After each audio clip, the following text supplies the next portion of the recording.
¿Qué tal? Es un gusto saludarles. En esta ocasión vamos a revisar nuestra sesión número 3 del tema 2 de nuestra asignatura Estrategias para el Cambio de la licenciatura en Mercadotecnia. Y bueno, como siempre acostumbramos en un inicio, vamos a revisar juntos cuáles son los objetivos tanto particular como específico que alcanzaremos al finalizar dicho tema. El objetivo particular que nos ocupa en esta sesión es que ustedes como estudiantes puedan distinguir la base conceptual de las estrategias empresariales. Y el objetivo específico es que lleguen ustedes a un nivel de comprensión del concepto, así como de la clasificación de las estrategias empresariales. Entonces, haciendo una breve recuento o reseña de lo que comentamos en las dos primeras sesiones, en esta ocasión el programa de estudios nos está marcando conceptualizar el término cambio, relacionarlo con los cambios organizacionales y entrar en esta ocasión a la cuestión de las estrategias para que posteriormente podamos llegar a la gestión del cambio, que finalmente es uno de los elementos más importantes del ser humano como individuo y como parte o integrante de una organización o de alguna institución en cuestión de adaptación al mismo cambio. Bien, entonces este tema número 2 lleva por título Estrategias empresariales y en esta sesión nos vamos a ocupar básicamente en conceptualizar este término, estrategias empresariales. Y bueno, qué mejor que ubicar el concepto basándonos en el término estrategia.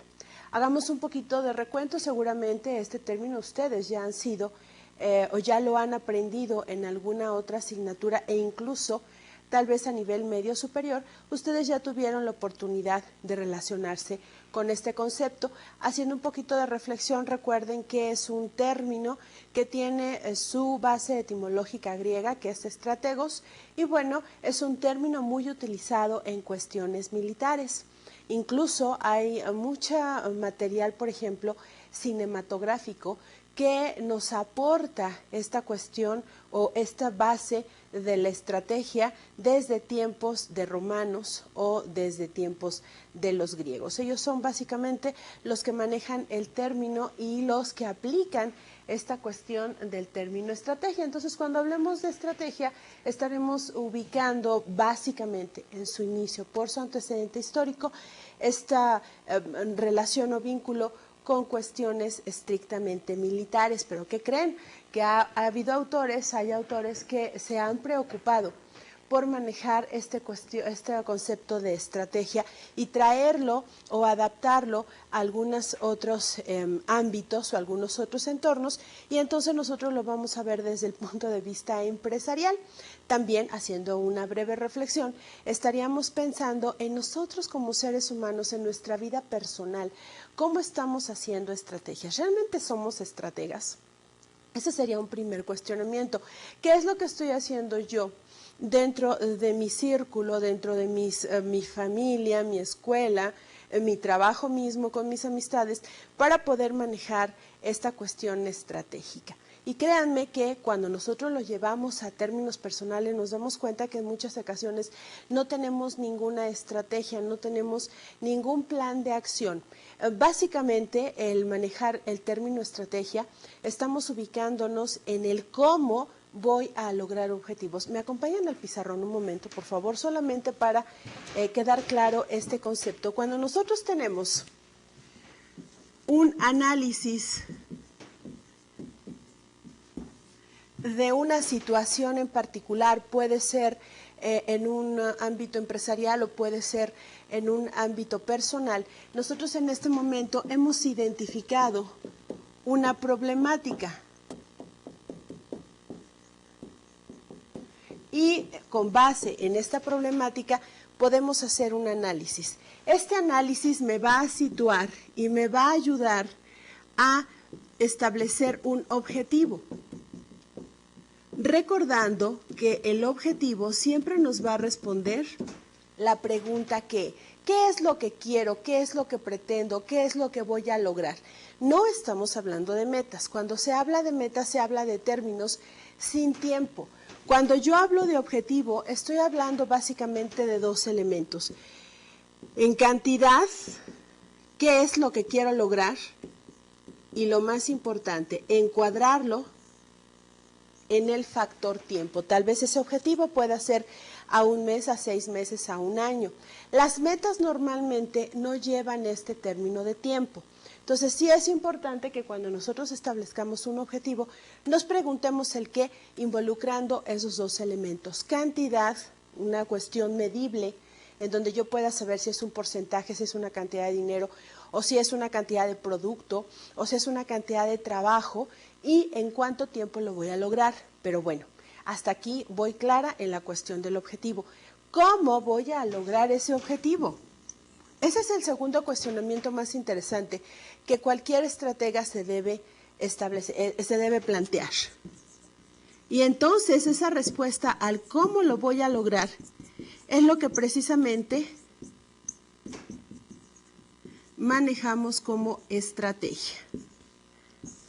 Entonces, imagínense que ustedes están en un plan personal y están dispuestos a cambiar de lugar de residencia.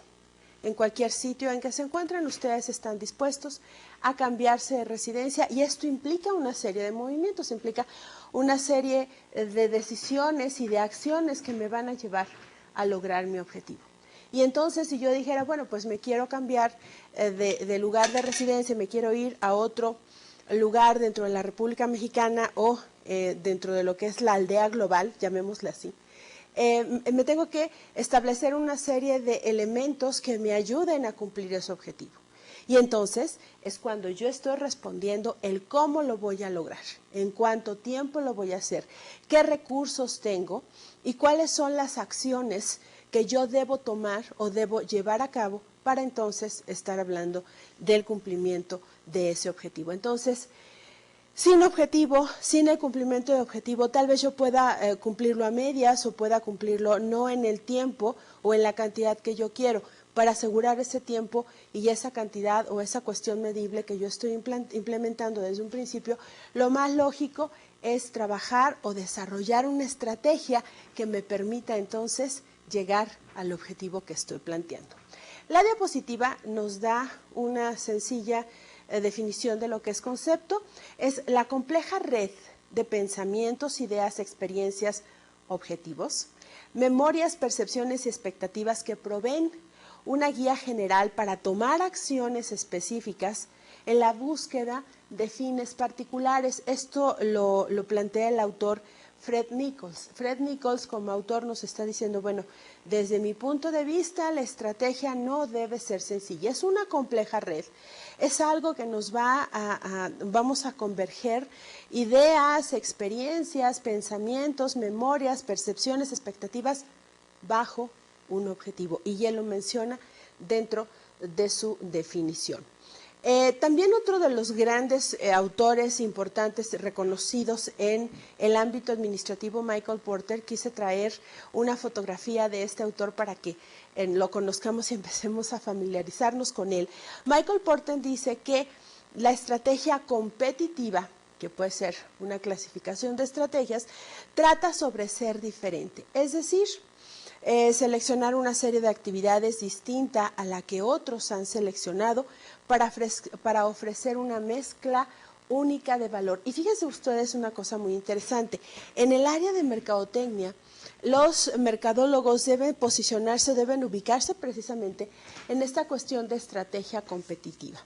Y esta parte de la competencia evidentemente es un elemento básico porque yo debo conocerla y porque yo debo tomar estrategias, ya sea para enfrentarla, para retarla, o tal vez para imitarla, o tal vez para evitarla, evitar confrontaciones y entonces buscar otros elementos, buscar otros caminos que me lleven u otras acciones que me lleven a cumplir mi objetivo. Pero esa cuestión de la competitividad es un elemento importante porque, bueno, vamos a hacer algo distinto a lo que está haciendo la competencia para poder lograr mis objetivos. No voy a copiar al 100% lo que están haciendo ellos y precisamente en esa selección de actividades es donde yo debo ser diferente y en esa diferencia mostrar precisamente esa competitividad. Fíjense que los gerentes en forma general, no estoy hablando específicamente de los mercadólogos, los gerentes en cualquier organización tienen básicamente dos tareas fundamentales en este nivel de puestos. Uno de ellos es que logren que su personal haga su trabajo bien. Ellos son los responsables de que ese personal haga las cosas o haga su trabajo de forma correcta. Y también que hagan las cosas. Fíjense una diferencia bien clara en estos dos términos. Una cosa es que trabajen bien, pero que también hagan las cosas de manera correcta. Y aquí podríamos estar hablando de dos situaciones que tal vez pudiesen sonar similares y que de hecho son similares, pero tienen sus acepciones muy claras y muy específicas.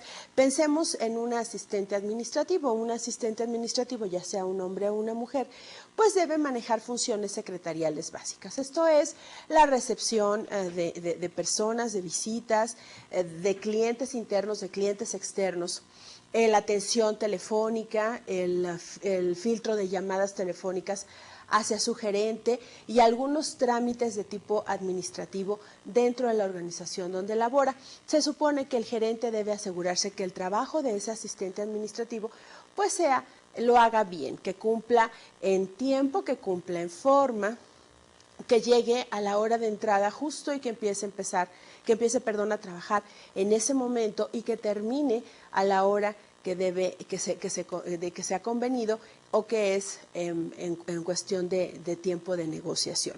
Pero también él se debe asegurar de algo bien interesante. Él debe asegurarse que ese asistente administrativo haga las cosas correctamente. Y vayamos, por ejemplo, a la cuestión del filtro de llamadas. Pensemos que es el gerente de marca o el gerente de producto de una organización y es evidente que los proveedores buscan una llamada telefónica para ofrecerle los servicios como el administrador de los productos de una empresa. Pensemos en un proveedor de corrugado, por ejemplo, y entonces estos proveedores directamente buscan a su cliente, que en este caso es nuestro gerente de producto, para ofrecerle los productos o las cajas o el empaque o los corrugados que ellos están comercializando.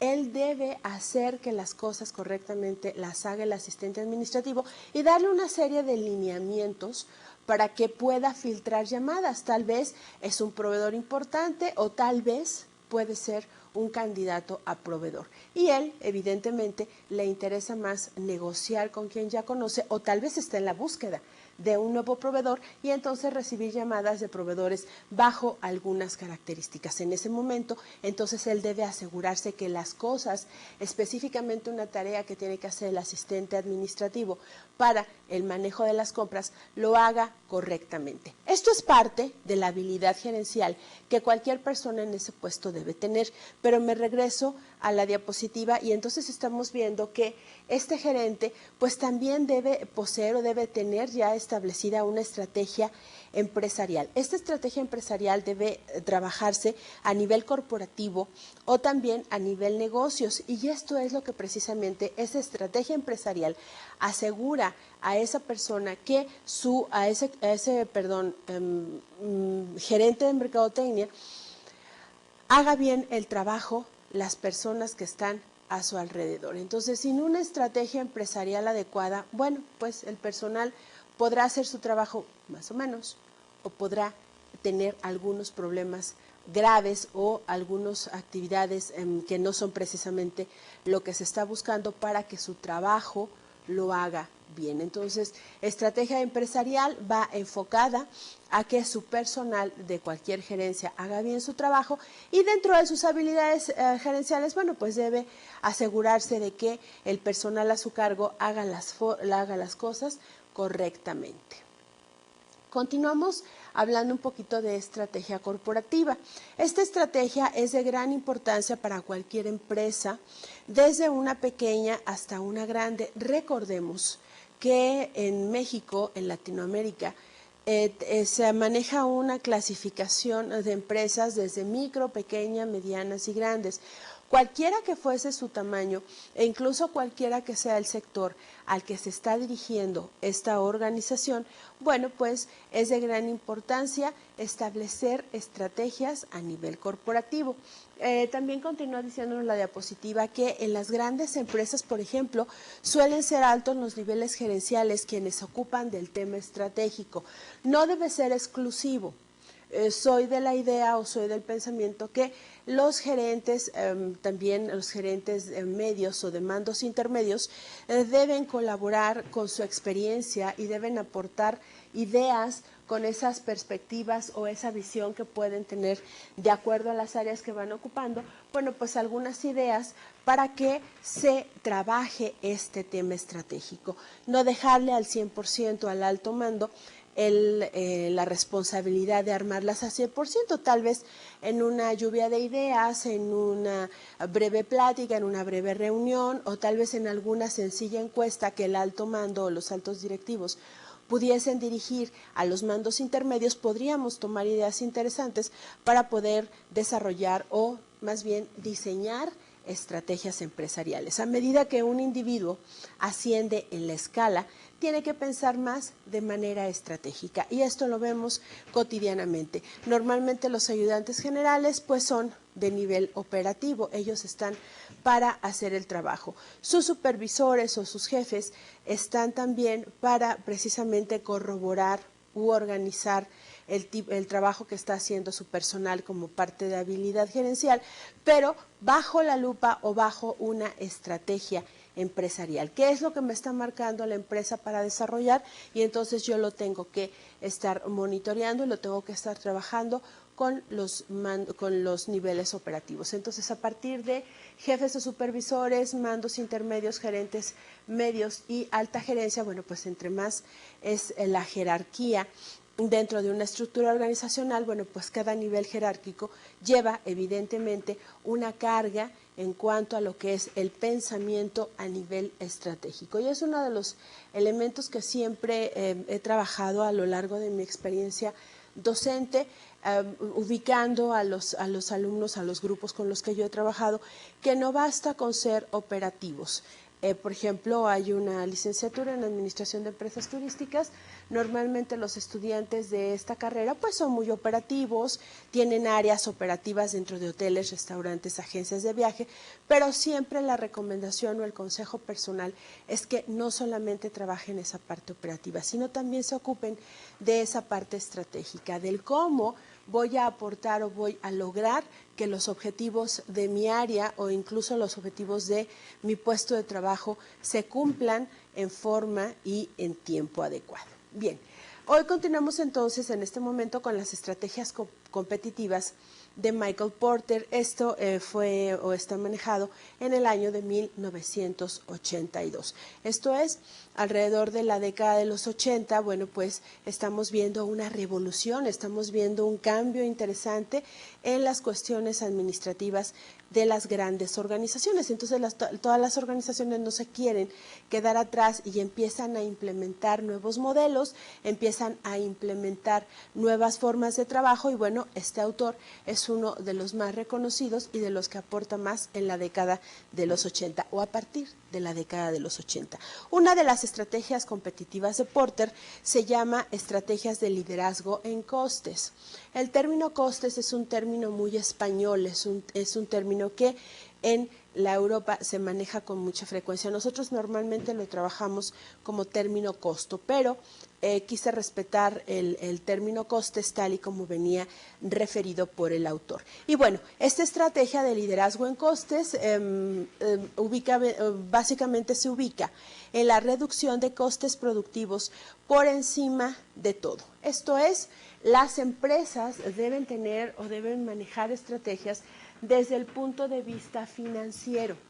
Y esto involucra en ese todo, por eso estoy ilustrando con una fotografía con muchas personas que forman parte de una organización. Y por ejemplo aquí vemos a alguien que está cargando una caja, a alguien que está cargando otro tipo de productos, y ese todo precisamente lo está formando, lo está conformando una empresa. Entonces una de esas es que todas las estrategias estén ubicadas o estén dirigidas a esa reducción de costes.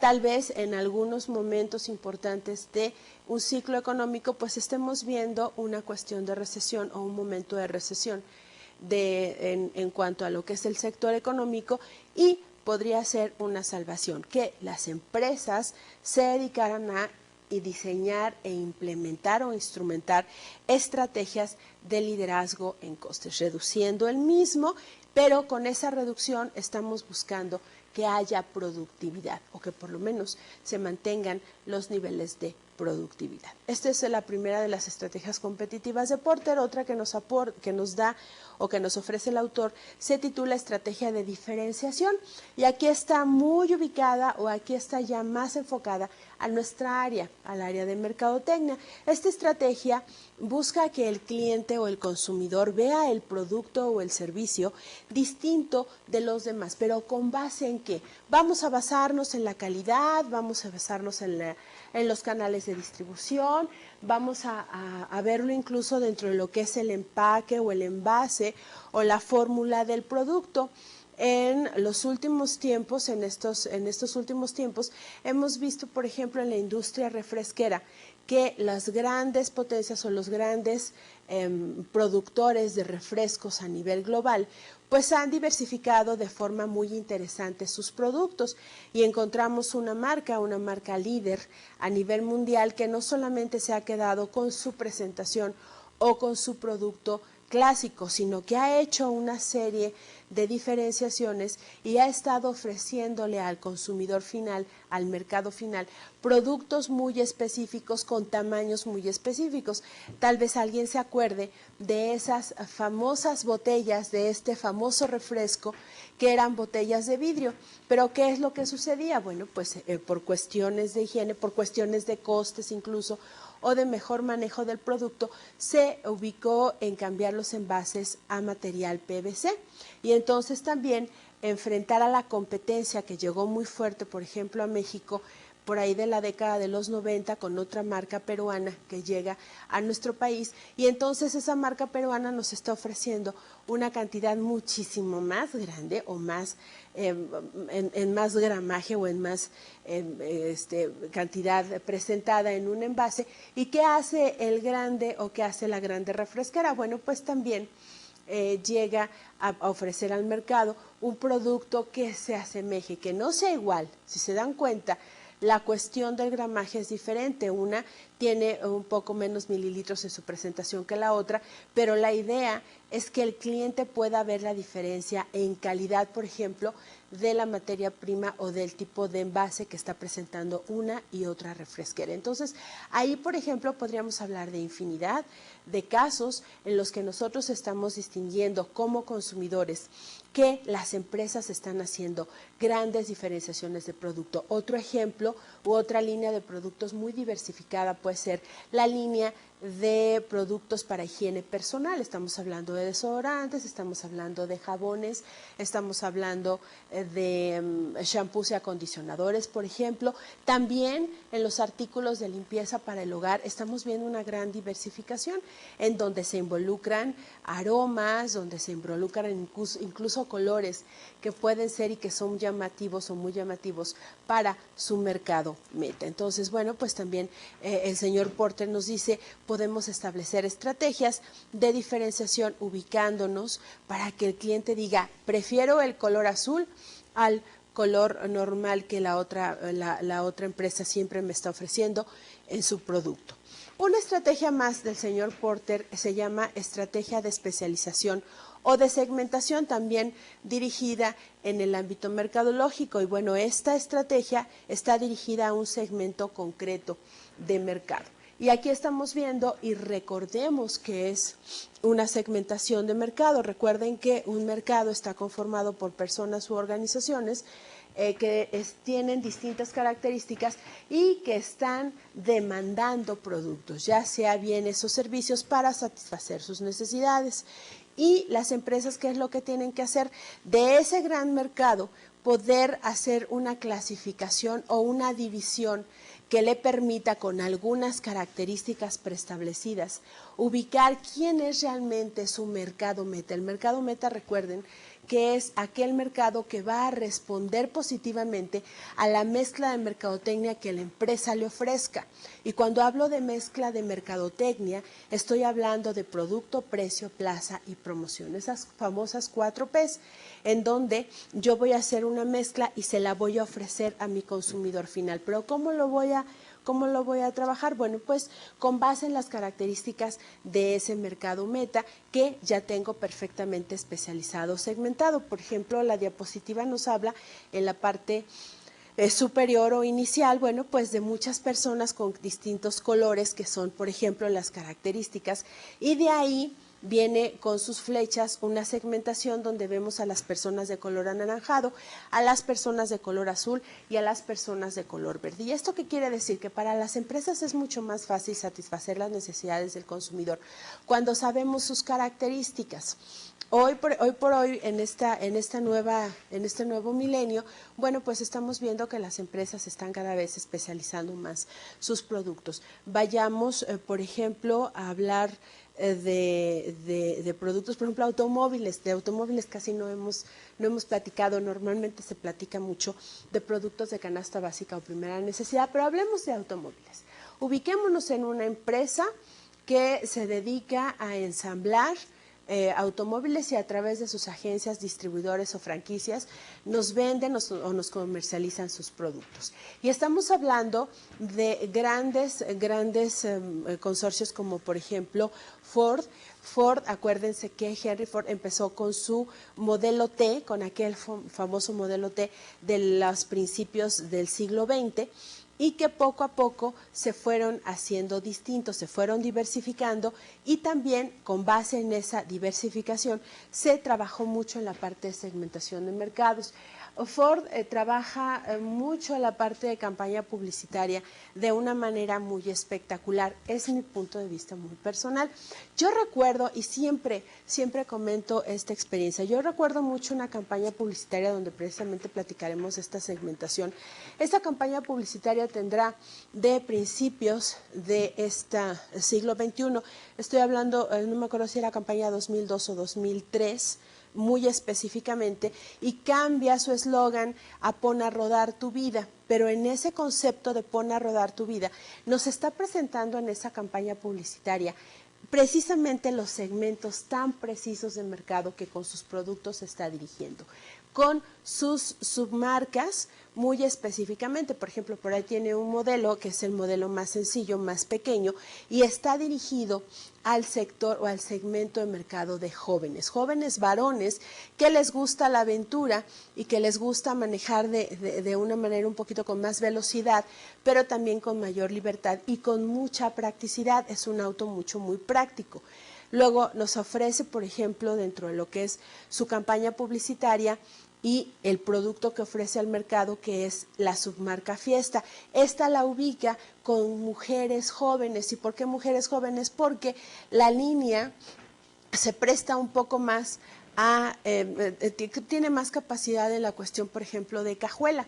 Acuérdense que a las mujeres les gusta comprar, a las mujeres no nos gusta que nos vendan, a las mujeres nos gusta mucho comprar.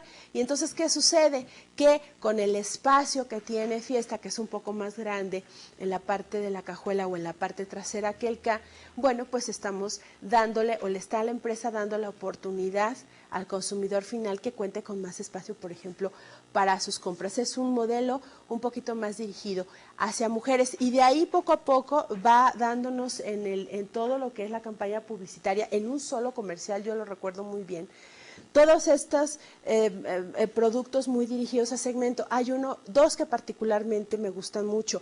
Su auto de lujo, que es el 500, ese automóvil lo ubica, fíjense bien, con una pareja de personas ya mayores, de personas maduras, estamos hablando de una pareja de arriba de 50 años, pero lo que me gusta mucho es que cuando llegan, que se supone que son los abuelos, a su casa y meten su automóvil al garage, abren el garage y se encuentran a su nieta o a sus nietos o a sus nietas tocando en un grupo de rock, haciendo ensayo.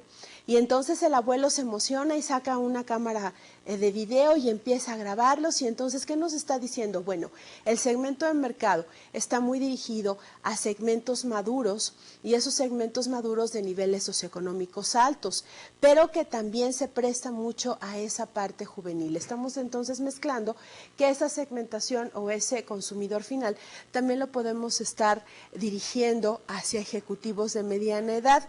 El Mondeo, por ejemplo, de aquella época, en la submarca, el submodelo, perdón, estaba también ubicado a esos nuevos ejecutivos, esos ejecutivos treintañeros que buscan elegancia, pero también que buscan algo muy práctico y con velocidad. Y lo más bonito que está ofreciendo, o que siempre ha ofrecido Ford desde mi punto de vista, pues es el Mustang. Y con eso cierra este comercial tan célebre desde mi punto de vista, porque se ve una carretera y se ve que viene un joven más o menos de 30 y tantos años, en un Mustang de la década de los 70, que son de los clásicos Mustang de esa línea tan especial y tan espectacular que la Ford sacó en esa década. Y en sentido contrario viene una persona ya mayor, también un hombre mayor de 50 años, manejando un Mustang de la década de los 2000. Entonces llega un momento en que se cruzan en el camino, se ve uno al otro, baja el joven y hace un intercambio de automóvil. ¿Por qué? Porque cuando el señor ya grande, el señor maduro, tenía la edad de ese joven, estaba más o menos viviendo en la década de los 70. Es muy particular el tiempo en este comercial. Y entonces su sueño dorado pues era tener un Mustang, porque estaba en la edad de la juventud y no tenía el recurso en ese momento de comprarse un carro de esta naturaleza. Entonces hacen el intercambio, el joven se sube al modelo de los 2000 y el señor maduro se sube al modelo clásico de los 70. Entonces ahí, por ejemplo, ojalá pudiesen tener la oportunidad de buscar en internet o de rescatar esta campaña publicitaria realmente fascinante, porque es muy dinámica. Yo se las acabo de platicar en unos 5 o 7 minutos. Ellos en 20, 30 segundos nos están dando toda esta gama y todo este cambio en cuanto a lo que es segmentación de mercados. Entonces de ahí nos habla Michael Porter de que también se puede estar trabajando estrategias de mucha especialización en segmentos muy particulares. Y es lo que finalmente el consumidor del nuevo milenio está buscando. Productos muy especiales o situaciones, servicios muy especializados, donde sea específicamente para un segmento con características muy específicas y muy claras. Esas serían las estrategias que el señor Michael Porter básicamente nos está ofreciendo en esta parte teórica. Pero también vamos a revisar otras estrategias que no podemos dejar a un lado y que también debemos conocer en esta cuestión de estrategia empresarial.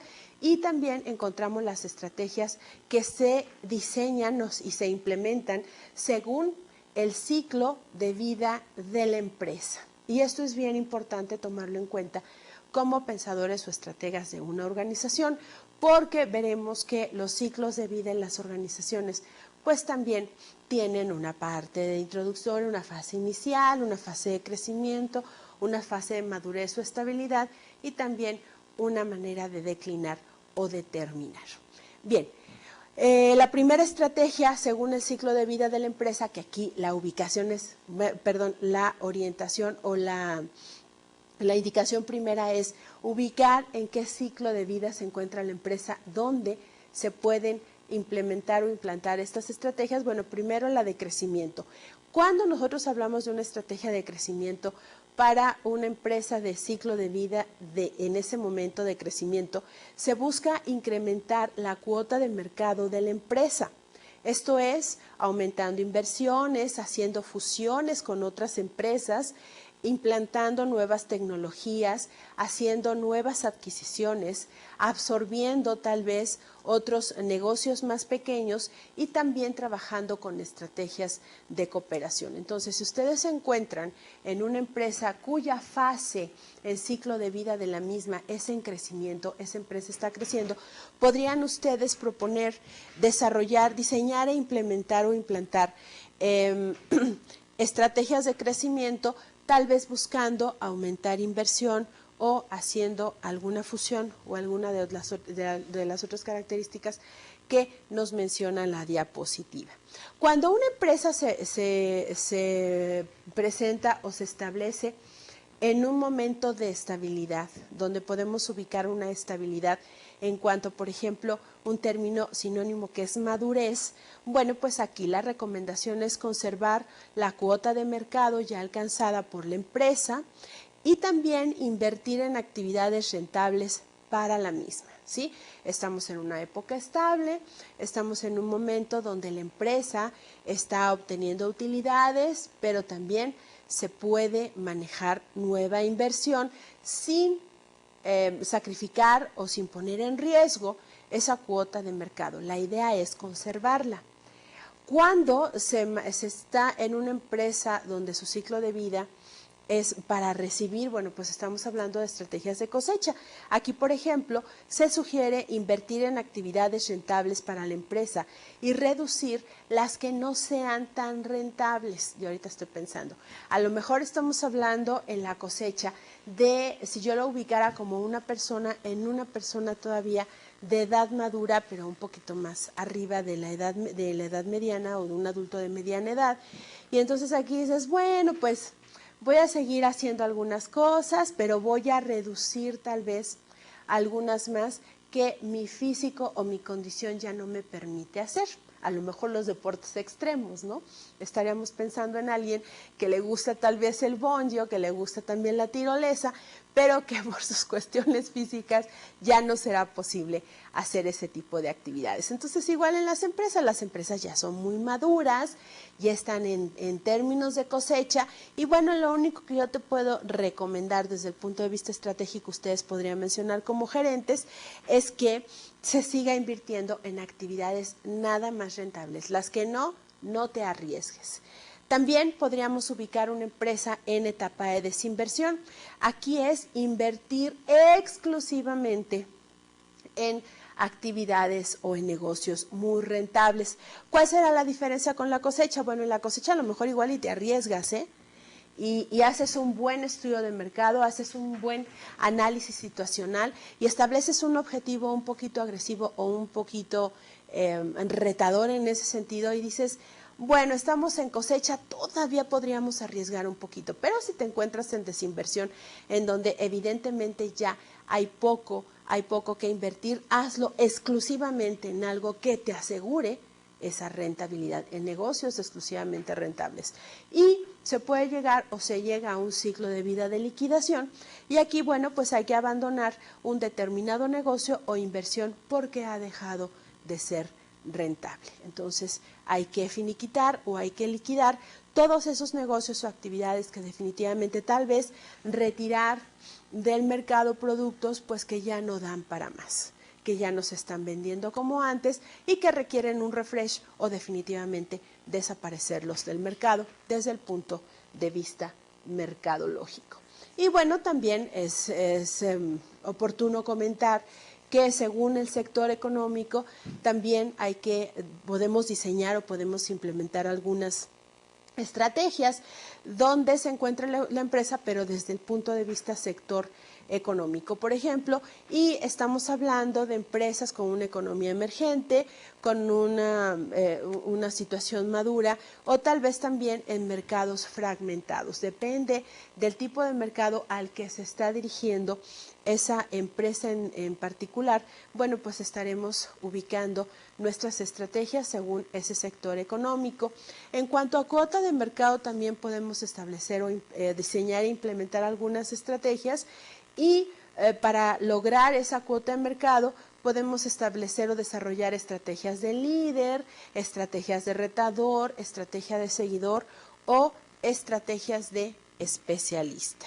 Y bueno, también ubicarnos en la capacidad de acción de la empresa ante los cambios, y esto es uno de los elementos o puntos importantes que nosotros estamos ubicando en cuestión de nuestra asignatura, que es estrategias para el cambio. Aquí, por ejemplo, se sugiere diseñar e implementar estrategias del orden defensivo, también que pudiesen ser prospectivas, analizadoras o incluso reactivas. Y bueno, pues aquí estamos manejando en nuestra diapositiva una gráfica de cómo se puede o cómo se visualmente se muestra una cobertura de mercado, o más bien una cuota o participación de mercado.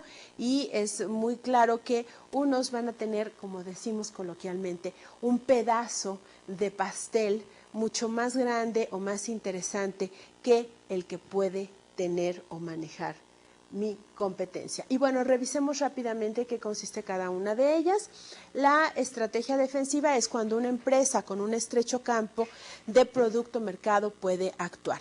Aquí la alta dirección, por ejemplo, es experta en un área determinada, pero no busca nuevas oportunidades para sus negocios, apenas requiere ajustes en tecnología, estructura o métodos de operación. Y también dedican la mayor parte de su atención a mejorar esta cuestión de eficiencia. Entonces, en esta cuestión defensiva no puedo arriesgar mucho. ¿Por qué? Porque tengo un estrecho campo de producto o de mercado. Y entonces, ¿qué es lo que voy a hacer? No me interesa por el momento buscar nuevas oportunidades para el negocio, y lo que vamos a hacer es mantenernos, tal vez ajuste un poquito el ámbito de la tecnología, a lo mejor la parte de métodos de operación la pueda yo modificar, pero siempre defendiéndome. Entonces, en una situación de una empresa que está en defensa o está a la defensiva, no podré estar pensando en desarrollo, por ejemplo, de nuevos productos o en desarrollo de nuevos mercados. Solamente es mantener mi nivel, mantener mi estatus, mantener mi posición, defendiéndome de los competidores. En cambio, cuando ustedes pueden diseñar o implementar una estrategia atacante o de ataque, bueno, pues esto es característico de empresas que buscan continuamente nuevas oportunidades y experimentan con tendencias emergentes. También podemos estar relacionando a todas esas empresas que se dedican o que se dirigen a mercados donde se trabaja mucho la moda o donde los cambios precisamente se dan con mucha facilidad. Podemos estar hablando de productos temporales, o podemos, en el caso de la moda también es, acuérdense que es muy temporal, normalmente manejan 2 temporadas al año y van siempre con 2 o 3 años de anticipación en algunos países importantes de Europa, que son los generadores de moda. Entonces ellos, pues evidentemente siempre están buscando nuevas oportunidades de negocio, siempre están buscando nuevos productos, pero experimentan con estas tendencias de tipo emergente. Son creadores de cambio o de incertidumbre incluso dentro de su industria. ¿Por qué? Porque los demás no saben qué es lo que viene, no saben qué van a lanzar, no saben qué van a modificar, y entonces en este momento los demás e incluso el mismo mercado no es que se tambalee, pero siempre está a la expectativa de lo que esa empresa puede ofrecer para precisamente atacar. Y la obsesión que tienen estas empresas por la innovación los hace no del todo eficientes. ¿Por qué? Porque esas innovaciones deben ser muy rápidas. El movimiento se da en una forma impresionante, y entonces cuando ya se está adaptando o ya se está haciendo ese producto maduro, pues hay que sacarlo muy rápidamente al mercado, porque ya viene la otra tendencia. La innovación ya está aquí a la vuelta de la esquina y tengo que apresurarme para adelantarme a mis demás competidores. Entonces esto podría convertir o podría dar como consecuencia que no sean del todo eficientes internamente hablando, y que también pudiese haber algunas fallas en cuestión de comercialización o del trato hacia el mercado que se está dirigiendo.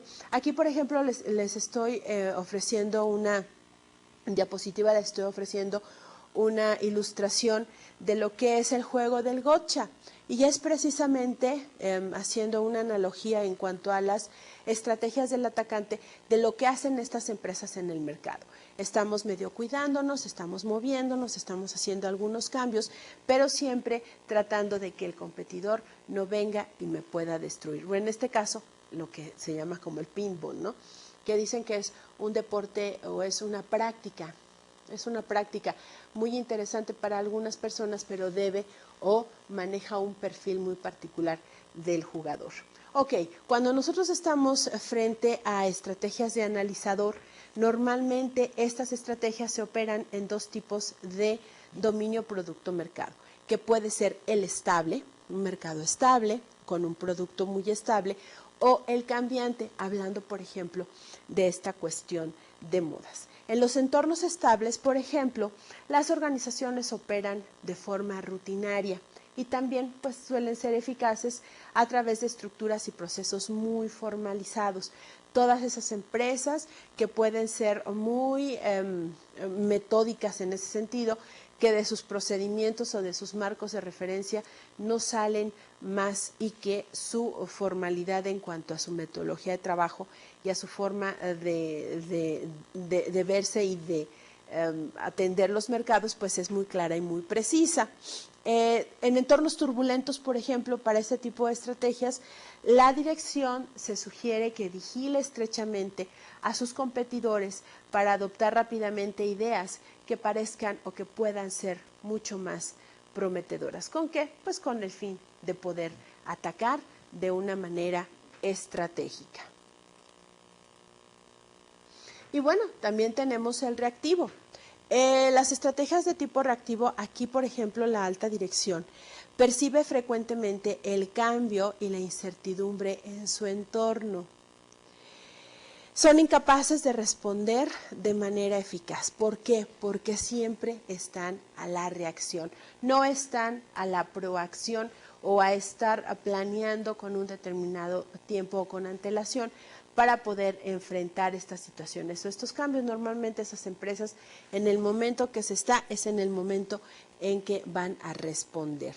Carecen de una relación consistente de estrategia-estructura.